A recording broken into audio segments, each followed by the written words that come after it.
오늘 전도서 3장은 때와 시간에 대한 교훈입니다. 솔로몬은 하나님이 그에게 지혜를 주셔서 큰 지혜의 일꾼이었습니다. 하지만 어제 2장에서 읽었듯이 솔로몬은 하나님이 주신 지혜와 축복을 자기 것인 양 오직 자기만을 위해서 사용했습니다. 집도 짓고 쾌락을 위해서 처첩도 수없이 두고 이렇게 낙을 누리며 살았습니다. 그러다가 인생의 말년에 문득 죽음을 기억하고 하나님의 심판을 깨닫게 됩니다. 그리고는 모든 것이 하나님의 손으로부터 나오는 것이다 하는 고백을 하나님 앞에 드립니다. 이 고백 이후에 오늘 전도서 3장을 통해서 우리 인간의 유한함을 이렇게 고백합니다.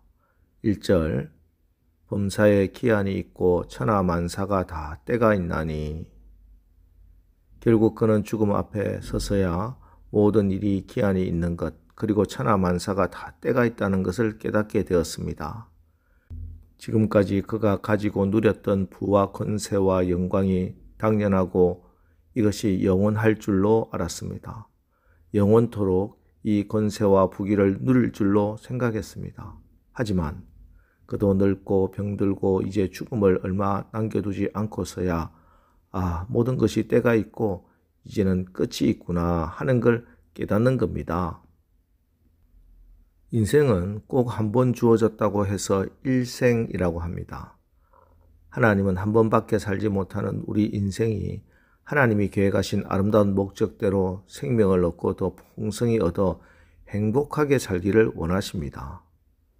그러나 사탄 마귀는 우리 인생이 하나님의 계획을 이루지 못하도록 도둑질하고 죽이고 멸망시켜 실패하고 불행한 삶을 살도록 유혹합니다. 그런데 우리가 우리의 일생을 하나님의 선하신 뜻대로 사는가 그렇지 못하는가에 결정적으로 작용하는 것이 시간입니다. 그래서 현대 기독교 윤리학자인 라인홀드 니버는 이런 기도를 올렸습니다. 하나님이여 고칠 수 있는 것에 대해서는 그것을 고칠 수 있는 용기를 주시고 고칠 수 없는 것에 대해서는 그것을 받아들일 수 있는 냉정함을 주시옵소서. 또한 고칠 수 있는 것과 고칠 수 없는 것을 식별하는 지혜를 주시옵소서. 시간이라고 할 때 헬라어로는 카이로스라는 말이 있고 또 크로노스라는 말이 있습니다. 내가 결정하여 지혜롭게 쓸 수 있는 시간, 기회라고도 번역되는 시간을 카이로스라고 합니다. 고칠 수 있는 시간입니다. 용기가 필요한 시간입니다. 하지만 내가 어찌할 수 없는 하나님의 절대적인 주권에 속한 시간이 있는데 이것을 크로노스라고 합니다. 가을이 지나면 반드시 겨울이 옵니다. 한번 태어난 인생 반드시 한 번은 죽습니다. 이게 크로노스입니다. 이 내가 고칠 수 없는 시간, 크로노스는 받아들일 수 있는 냉정함이 필요합니다. 그런데 이 크로노스 사이에 하나님이 구체적으로 개입하셔서 우리에게 주어진 기회인 카이로스라는 시간이 있습니다. 때문에 크로노스 사이에서 이 카이로스의 시간을 발견하고 지혜롭게 사용하는 자가 인생의 성공자가 됩니다. 그렇습니다. 내가 어쩔 수 없이 인내해야 하고 받아들여야 하는 크로노스 시간 속에서 카이로스의 시간을 포착하고 건져내야 합니다. 그러기 위해서는 말씀을 건져 올려야 합니다. 화살처럼 빠르게 흘러가는 시간 속에서 그냥 허우적거리는 것이 아니라 그 시간들 속에서 의미를 찾아 그 시간이 유의미해지는 비밀, 크로노스의 시간 속에 감추인 카이로스의 시간을 건져 올리는 것은 오직 시간을 창조하시고 시간 속에 개입하시는 하나님의 말씀을 깊이 묵상하고 그 말씀에 순종할 때입니다. 여러분, 인생의 기회는 금방 지나갑니다. 오늘 전도자는 분명히 고백합니다. 범사에 기한이 있고 천하만사가 다 때가 있나니 그렇습니다. 날 때가 있고 죽을 때가 있으며 심을 때가 있고 심은 것을 뽑을 때가 있으며 죽일 때가 있고 치료할 때가 있으며 헐 때가 있고 세울 때가 있습니다. 씨를 뿌릴 때가 있고 추수할 때가 있고 추수할 수 없는 때도 있습니다. 기회가 지나가기 전에 할 일이 있습니다. 슬기로운 5 처녀는 기회가 있을 때 기름을 많이 준비했습니다. 신랑이 더디 올지라도 넉넉히 기름을 준비한 까닭에 염려하지 않아도 되었습니다.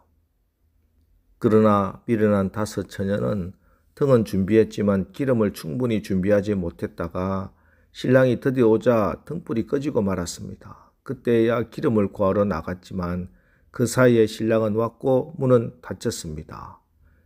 이들이 문을 열어달라고 아무리 두드려 보았지만 문은 열리지 않았습니다. 천국 갈 기름을 준비할 수 있는 때가 있고 더 이상 준비할 수 없는 때가 있습니다. 문이 열려 있는 때가 있고 매달리고 애원해도 열리지 않는 때가 있습니다. 기름 떨어진 줄 알았더라면 부지런히 채웠을 것을. 여러분의 등에 기름은 충만하십니까? 오늘 다시 한번 우리 스스로를 한번 깊이 성찰해 볼 수 있기를 바랍니다. 은혜 받을 때 은혜를 받고 믿음이 자랄 때 성장을 해야 합니다. 헛된 세상 일에 시간 다 보내고 하나님 나라와 영원한 세계는 늘 인색하기만 한 초라한 삶을 살다가는 후회밖에 남지 않습니다. 11절 하나님이 모든 것을 지으시되 때를 따라 아름답게 하셨고 또 사람들에게는 영원을 사모하는 마음을 주셨느니라. 그러나 하나님이 하시는 일에 시종을 사람으로 측량할 수 없게 하셨도다. 우리는 제한되고 한정된 시간을 살아가는데 하나님이 그 인간에게 영원을 사모하는 마음을 주셨습니다. 하나님이 영원을 사모하는 마음을 주셨다는 것은 영원한 시간이 존재한다는 뜻입니다. 하나님이 주시지 않고서는 우리는 생각할 수도 없고 우리는 그 일을 상상할 수조차 없습니다. 그러므로 우리가 그리스도인으로 살아간다는 것은 이 땅에 유한하고 제한된 시간을 살아가지만 이 삶이 끝나고 나면 또 다른 영원한 삶이 우리에게 주어질 것이라는 소망과 기대를 가지고 사는 것입니다. 하나님 없이 살아가는 사람은 이것이 끝이라고 생각하지만 그러나 하나님 안에 살아가는 사람은 영원한 세상을 마음에 품고 그 영원한 세상을 위해서 오늘 우리가 하루하루를 소망을 이루는 가운데 살아가는 겁니다. 그런 사람의 삶이 12절과 13절 말씀입니다. 사람들이 사는 동안에 기뻐하며 선을 행하는 것보다 더 나은 것이 없는 줄을 내가 알았고 사람마다 먹고 마시는 것과 수고함으로 낙을 누리는 그것이 하나님의 선물인 줄도 또한 알았도다. 이 말씀을 2가지로 요약하면 하나는 감사고 그리고 또 하나는 기쁨입니다. 우리 인생이 제한된 시간을 살아가는데 하나님이 우리에게 주신 것에 대한 감사가 분명히 있어야 하고 하나님이 우리에게 주신 물질과 건강과 사랑하는 자들과 함께 기쁨을 누리며 살아야 하는 것입니다. 우리에게 내일은 하나님이 주셔야 펼쳐지는 미래입니다. 하나님이 우리에게 주신 것은 오늘 이 하루가 전부입니다. 이 하루가 우리 일생의 마지막이라고 생각한다면 우리는 불평하고 원망할 수 없습니다. 최선을 다해서 살되 기쁘고 감사한 하루로 살아가야 할 것이고 우리 주변에 주어진 모든 사람과 사랑의 관계를 나누며 살아야 할 것입니다. 오늘 하나님이 우리에게 허락하신 시간 소중하게 여기시기 바랍니다. 오늘 해야 할 일이 무엇인지 깨달아 지금 해야 할 그 일을 하는 지혜를 달라고 기도하시고 응답받아서 오늘 하루 나에게 주어진 이 귀한 시간을 기뻐하며 감사하며 사시기를 주님의 이름으로 축원합니다. 기도하겠습니다. 하나님, 오늘 범사에 기한이 있고 천하만사가 다 때가 있다는 말씀을 읽었습니다. 오늘 우리가 라인홀드 니버가 올린 그 기도를 올립니다. 하나님이여 고칠 수 있는 것에 대해서는 그것을 고칠 수 있는 용기를 주시고 고칠 수 없는 것에 대해서는 그것을 받아들일 수 있는 냉정함을 주시옵소서. 또한 고칠 수 있는 것과 고칠 수 없는 것을 식별하는 지혜를 주시옵소서. 주님, 기회가 지나가기 전에 할 일이 있습니다. 그 일들 깨닫게 하시고 영혼을 위해서 우리가 준비해야 할 그 일을 행함으로 기뻐하며 감사한 오늘 하루 나에게 주신 그 시간 살아가게 하옵소서. 예수님의 이름으로 기도합니다. 아멘. 자, 이제 주여 오늘도 우리가 때를 분별하는 지혜로 오늘도 기쁘고 감사하게 성은을 행하는 하루를 살게 하옵소서.